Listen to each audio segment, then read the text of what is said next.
আসসালামু আলাইকুম প্রিয় লিসেনার, আপনারা দেখছেন দ্য রিয়েল স্টোরি ভূত FM। আজকে ঘটনাটি বেশ বড়, তাই চাচ্ছি পর্বভাবে তৈরি করব। প্রথম পর্ব, দ্বিতীয় পর্ব এভাবে তৈরি করব। আশা করি সবাই ভালো আছেন এবং ভালো দলেই আছেন। আমিও ভালো আছি এবং ভালো দলেই আছি। তো বেশি দেরি করব না, চলেন আমরা ঘটনার দিকে চলে যাই। আর চ্যানেলটিতে যদি নতুন হয়ে থাকেন অবশ্যই সাবস্ক্রাইব করে ভিডিওটি একটি লাইক দিয়ে বন্ধুদের মাঝে শেয়ার করে দিন। এবং আপনার যদি কোনো ঘটনা থাকে তাহলে অবশ্যই আমাদের ইমেল অথবা ফেসবুক পেজে লিখে পাঠাতে ভুলবেন না। তো চলুন ঘটনার দিকে চলে যাই আমরা।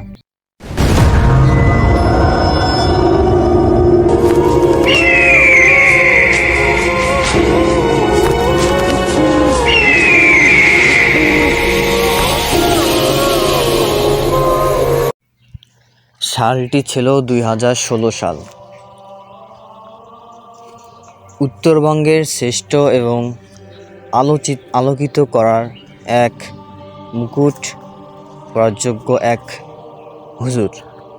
হুজুরের নাম হলো মাওলানা আব্দুল আউয়াল সাহেব। তিনি উত্তরবঙ্গের নামকরা একজন বড় পীর। তিনি পীর একজন কামেল, যার বিয়ে হয় না। তার কাছে যে আসে তিনি শুধু দোয়া পড়ে তার মাথায় ফু দেন এবং তার বিয়ে পরের দিনেই তার বিয়ে হয়ে যায়। এরকম নানা অলৌকিক কাহিনী এবং ঘটনা রয়েছে এই হুজুরের সাথে। হুজুরের এক মেয়ে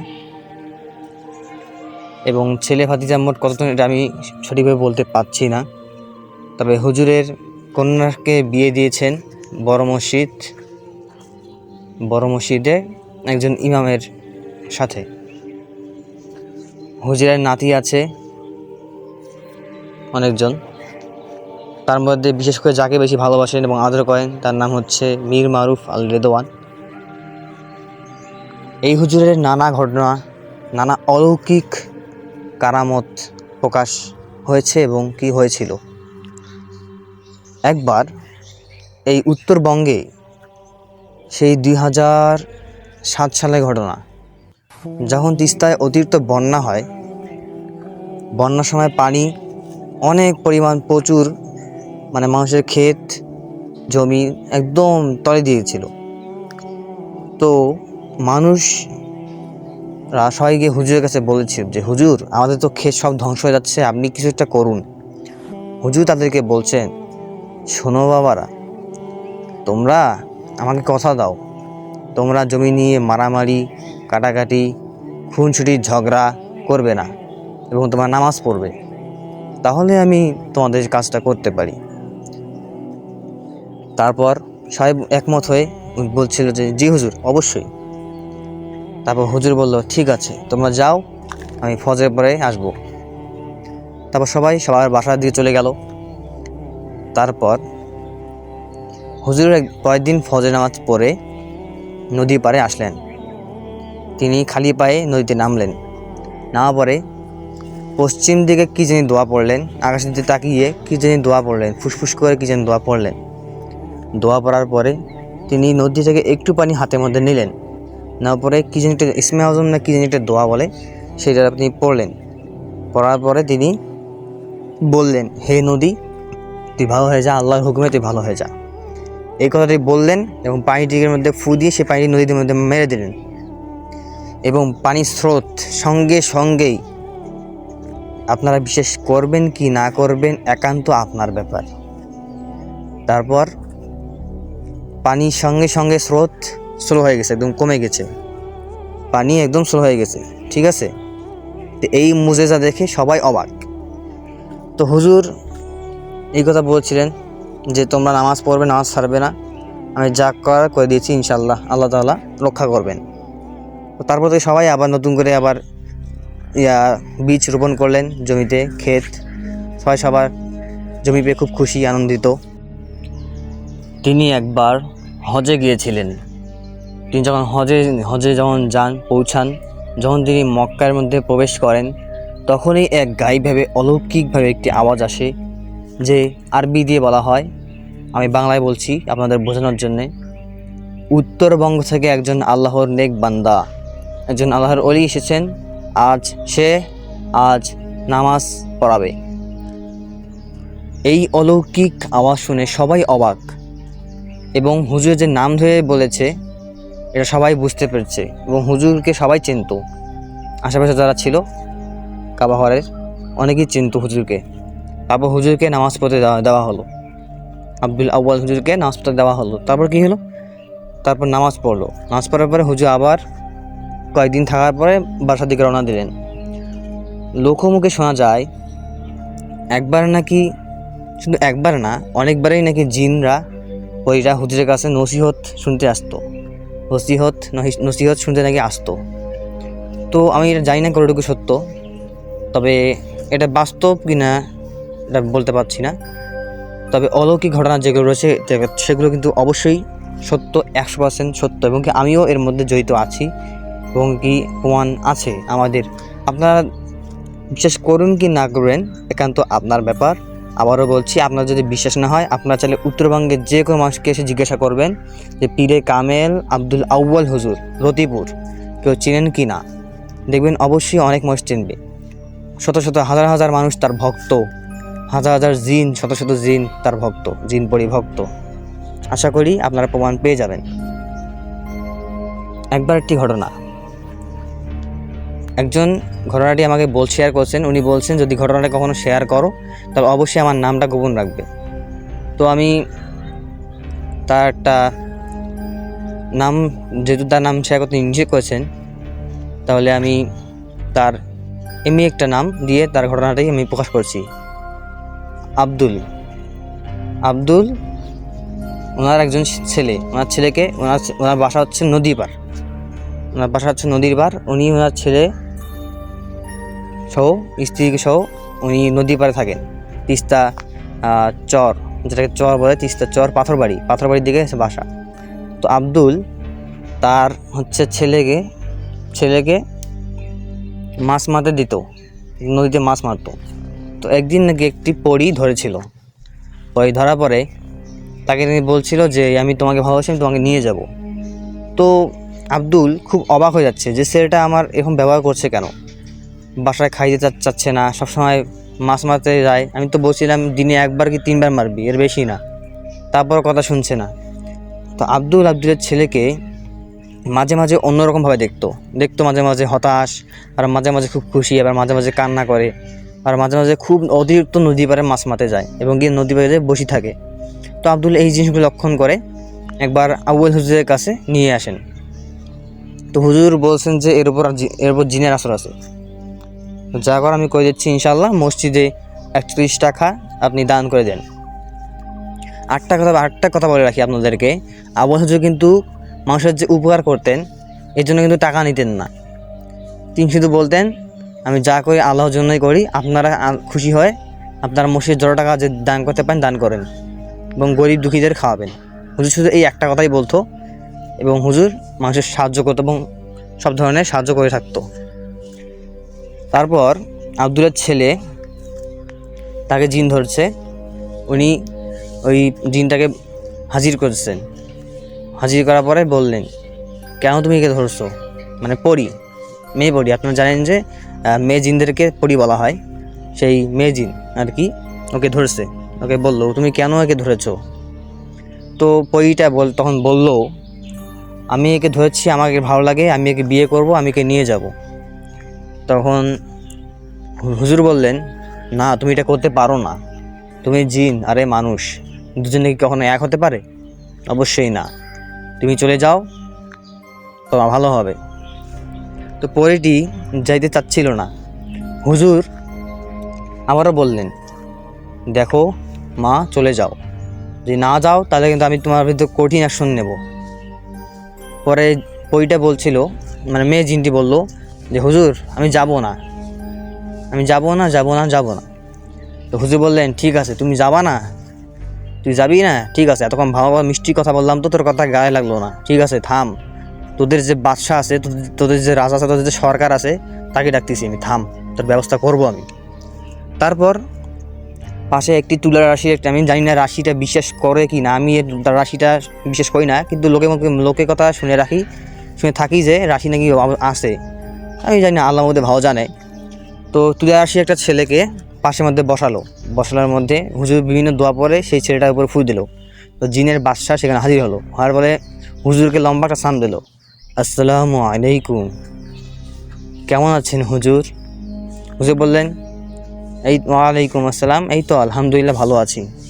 তোমার রাজ্যের একটা পরী, একটা জিন, একটা মেয়ে পরী, সে এই ছেলেকে ধরেছে, এখন বলছে যাবে না।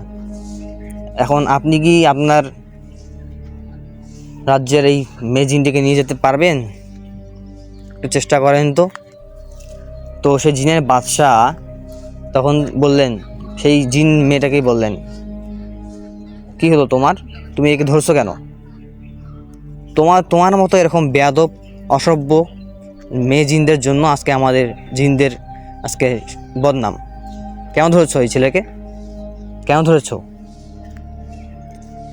সঙ্গে সঙ্গে তখন মেয়ে জিনটি ভয় পেল এবং বলল যে, সর্দার, আসলে আমি এই ছেলেকে অনেক ভালোবাসি, তো সেজন্য আমি একে ছাড়তে পারবো না। তখন আবু হুজুর এবং সর্দার দুজনে একসাথেই বললেন, কেন তুমি ছাড়বা না? এই ছেলে, তুমি শরীরটা কী করছো দেখো তো, শুকিয়ে ফেলছো একদম শরীরটা, কেন ধরছো একে? ভালোভাবে বলতেছি, তুমি একে ছেড়ে চলে যাও। তো হুজুর এবং সেই জিনের সর্দার দুজনেই একসাথে বললেন, রেগে রেগে বললেন এবার। তারপর এ সময় জিনটা যেতে চেলো, কিন্তু তারপরও সেই ছেলের মানে আব্দুলের ছেলের শরীর থেকে মানে সরলো না, সরার চেষ্টা করতেছে না আর কি। তারপর হুজুর বাধ্য হয়ে জিনের সর্দারকে জিজ্ঞাসা করলো, আচ্ছা, আমি শাস্তি দিতে চাচ্ছি, এতক্ষণ চাইছিলাম শাস্তি দেবো না, এখন শাস্তি দিতে চাচ্ছি, জিনের সর্দার আপনি কি বলেন? জিনের সর্দার বললেন যে, হ্যাঁ হুজুর, আপনি তো আমার চেয়ে উচ্চ লেভেলের একজন বড় আল্লাহওয়ালা, আপনি করতে পারেন, অবশ্যই ইনশাল্লাহ আপনি অবশ্যই তাকে শাস্তি দিতে পারেন, আমার কোনো কথা নাই এখানে, আমার কোনো মত নেই এখানে, আপনি দেন, অবশ্যই দেন। তারপর আবুল হুজুর বিভিন্ন পানির মধ্যে বিভিন্ন দোয়া, বিভিন্ন কিছু পরে ফু দিয়ে সেই পানিটি সেই ছেলের উপর ছিটা দেবো, এবং সঙ্গে সঙ্গে জিন মেয়েটি চিৎকার করলো, বলছে, আমি যাবো। তারপর জিন হুজুর মানে আবুল হুজুর সেই মেয়ে জিনটাকে জিজ্ঞাসা করলো, সত্যি করে বলতো, তোদের সঙ্গে কয়জন আছে, মোট কতজন ধরছিস সেকে? তারপর সেই মেয়ে জিনটি বলল, আমরা মোট তিনজন ধরছি একে। তারপর হুজুর বলল, তোরা কোথা থেকে আসছিস, সত্যি করে বল। পরে বলল, আমরা ওই পাশের বটগাছ থেকে এসেছি, চরের যে বটগাছ, ওখান থেকে আমরা একে ফলো করছি, দেখছি এ খুব সুন্দর, এ খুব ভালো লাগে আমাদের, তাই আমরা একে ধরছি। পরে বলল যে, আবু হুজুর বলল, তোমরা কি একে ছেড়ে যাবা না? তোর মেয়ে জিনটি বলল, জি আমি যাব, আমাকে ছেড়ে দিন, আমি যাব, আমাকে আর কষ্ট দিন না, আমার গা জ্বলছে, আমাকে ছেড়ে দিন। তারপর জিন হুজুর দুজনে বললেন যে, ঠিক আছে, এবার ছেড়ে দিলাম, আর কখনো এই ছেলের ক্ষতি করার চেষ্টা করবি না। তারপর দোয়া পরে সেই আব্দুলের ছেলের উপরে ফু দেওয়া হলো। তারপর জিনটি সেখান থেকে চলে গেল। তারপর আব্দুলের ছেলে ওখানেই বেহুশ হয়ে থাকে। কিছুক্ষণ পরে পানি দিয়ে ছিটে দেওয়ার পর, বিভিন্ন দোয়া পড়ার পরে তার জ্ঞান ফিরে এসে, এবং তার শরীর সে উঠেই বলে যে, আব্বা হুজুর, আমার শরীরটা ব্যথা করছে কেন? মানে সে এমনভাবে বলছে সে কিছু জানেই না। একটা কথা বলে রাখি, মানুষকে যখন জিন ভয় করে তখন কিন্তু তার জ্ঞান হারিয়ে থাকে, সে কিন্তু নিজের কন্ট্রোল থাকে না, তখন কিন্তু সে জিনের হয়ে যায়, এইটা কিন্তু বাস্তবিক। তো এই ছিল। তারপর হুজুর, আপনাদের আগেই বলেছি, হুজুর কিন্তু অনেক বড় উচ্চ লেভেলের একজন আমলদার, একজন কামেল পীর। ওনার কিন্তু শত শত জিন মানুষ, অনেক মানুষ এনার হচ্ছে কি বলে ভক্ত আর কি, শিষ্য। তো উনি যখন 2016 সালে যখন মৃত্যুবরণ করেন, তার দুদিন আগে দুজন লোক এসেছিল, অনেকে বলেন ফেরেশতা, আর অনেকে বলেন জিন। তবে অনেক মানুষের, অনেক আলেমগণের মতামতে বলা যায় তারা দুজন জিন ছিল, নেককার জিন ছিল। একজন ছিল ওই জিনের বাদশা, একজন ছিল ওই জিন রাজ্যের একজন বড় একজন সেনাপতি। তারা দুজন এসেছিল হুজুরের সাথে সাক্ষাৎ করতে। তো সাক্ষাতে 2 দিন পরে হুজুর ইন্তেকাল করলেন, ইন্না লিল্লাহি ওয়া ইন্না ইলাইহি রাজিউন। তারপর ওনার যখন জানাজার হবে, ওনার একটা কথা বলে রাখি, তিস্তার বড় একটি মাঠ ছিল, ফুটবল খেলার মাঠ। আপনারা জিজ্ঞাসা করবেন যে ফুটবল খেলার মাঠ কোথায় তিস্তার, মানুষ বলে দেবে যে ফুটবল খেলার মাঠ তিস্তায় আছে একটি, ঠিক আছে। তো এই ফুটবল খেলার মাঠে তার জানাজা অনুষ্ঠিত হয় 2016 সালে। ঠিক কয় তারিখ এরা আমার সম্ভবত মনে নেই লিসেনার। তো এনার জানাজারও অনেক অলৌকিক ঘটনা রয়েছে, সেটা আমি আপনাদেরকে বলছি। সেটা হলো যে ওনার জানাজায় প্রথমে 3 গাদার মানুষ হয়েছিল, তারপর আস্তে আস্তে ঘুম ঘুম ঘুম করে জিকির করে একসাথে দলবদ্ধ হয়ে তাবলিগের মানুষ যখন জিকির করে দেখবেন মাটি কাঁপে, হালকা হালকা গুনগুন শব্দ হয়। আরেকটা কথা হচ্ছে যে দেখবেন আপনারা হজের মধ্যে যখন লাব্বাইক আল্লাহুম্মা লাব্বাইক, তখন সবাই একসাথে স্লোগান দেয়, দেখবেন যে একটা বক্সের মতো মানে একটা বিটের মতো একটা আওয়াজ হয়, ঘুম ঘুম একটা আওয়াজ হয়, এরকম আর কি।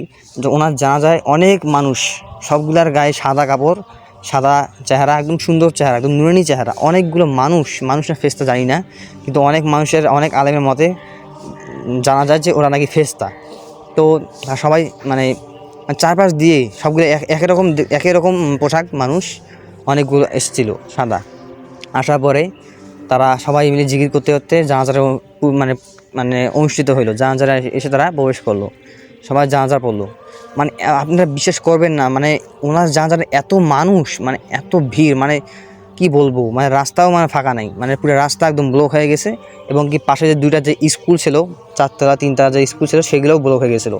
এমনকি পাশে যে বাসা যে ছিল, বিল্ডিং বাড়িগুলো যে ছিল, সেখানে ছাদ বারান্দা কোনোটাই ফাঁকা নাই। মানে এত মানুষ ভাই, আপনারা বিশ্বাস করবেন না, মানে এত পরিমাণ মানুষ যে কীভাবে সম্ভব। সত্যি আল্লাহর অলিদের জানা যায় যে এতগুলো মানুষ, ফেরেশতা আসে, জিনরা আসে, সত্যি খুব সুন্দর একটা দৃশ্য। আমি জানি না আপনাদেরকে কতটুকু ঘটনাগুলো সত্য হয়েছে কি মনে হয়েছে কি না। প্রিয় লিসেনার, আপনাদেরকে আবারও বলছি, বিশ্বাস করা কিংবা না করা একান্ত আপনারই ব্যাপার। আমি এতক্ষণ আপনাদের সঙ্গে ছিলাম মোহাম্মদ তৌফিক। আপনারা দেখছেন দ্য রিয়েল স্টোরি ভূত FM। পরিশেষে একটা কথাই বলতে চাই, বিশ্বাস করুন কিংবা না করুন, এটা একান্ত আপনার উপর ছেড়ে দিলাম। প্রিয় লিসেনার, আবারও বলছি, আমাদের চ্যানেলে যদি আপনি নতুন হয়ে থাকেন, অবশ্যই চ্যানেলটি সাবস্ক্রাইব করবেন এবং ভিডিওটি ভালো অবশ্যই লাইক করবেন। আর ভিডিওটি কেমন লাগলো তাও আমাদের জানাবেন, ভালো লাগলো কিংবা খারাপ লাগলো অবশ্যই আমাদের কমেন্টে জানাবেন। ও আপনার যদি কোনো ঘটনা, সত্যি করে ঘটনা, অবশ্যই আমাদেরকে ফেক ঘটনা দেবেন না, একদম বাস্তব যে ঘটনাগুলো রয়েছে আপনার সঙ্গে কিংবা আপনার আত্মীয় স্বজন কারোর মধ্যে যদি কোনো ঘটনা থাকে, অবশ্যই আপনি আমাদের পেজে অথবা ইমেল অ্যাড্রেসে আপনারা লিখে পাঠাতে পারেন। আমাদের ইমেল এবং ফেসবুক পেজের লিংক অবশ্যই আমরা এই ডিসক্রিপশনে দিয়ে দেবো। তো সবাই ভালো থাকুন, সুস্থ থাকুন, এই বলে দোয়া কামনা করি। আসসালামু আলাইকুম, আল্লাহ হাফেজ।